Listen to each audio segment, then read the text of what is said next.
This is an ABC News special report.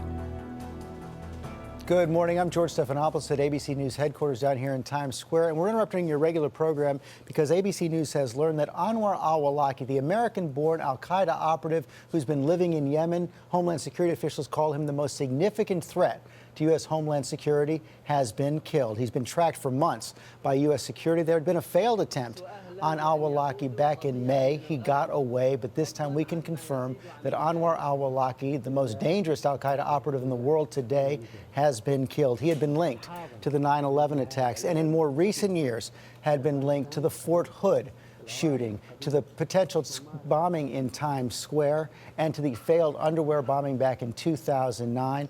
U.S. officials had considered him, after the killing of Osama bin Laden, the most dangerous al-Qaeda operative in the world. As we said, he had escaped in attacks in times past. He had continued to be tracked by U.S. officials, and now he has been killed. Our chief investigative correspondent, Brian Ross, had been tracking Anwar al-Awlaki for years, and he files this obituary.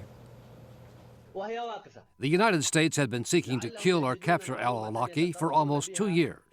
Awlaki is a terrorist. Probably the most significant risk to the U.S. homeland. We certainly want to neutralize him. Born in the United States, in New Mexico in 1971, Anwar al-Awlaki went to college in Colorado before heading up mosques in San Diego and Virginia.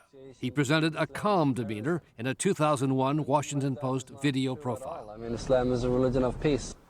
But only a year later, al-Awlaki would move to Yemen, his family home, and the place where American authorities say he began to use his internet preaching to recruit terrorists to wage jihad against the United States. To never underestimate the power of fear, especially when the enemy of Allah hears Allahu Akbar. He could talk to them in an American vernacular with arguments that they understood.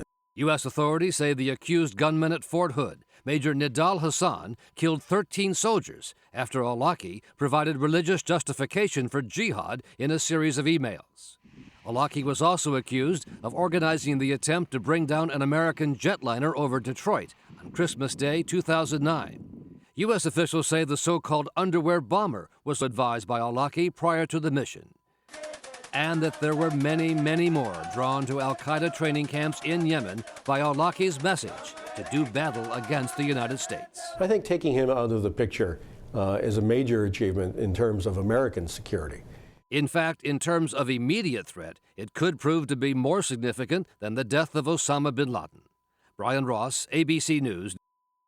A major development overnight in the war against al-Qaeda. One more time, Anwar al-Awlaki, the al-Qaeda operative based in Yemen, born in the United States, educated in the United States, has been killed. Our Martha Raddatz reports that he had been tracked for months by U.S. security. They knew exactly where he was, and we're just waiting for the right moment.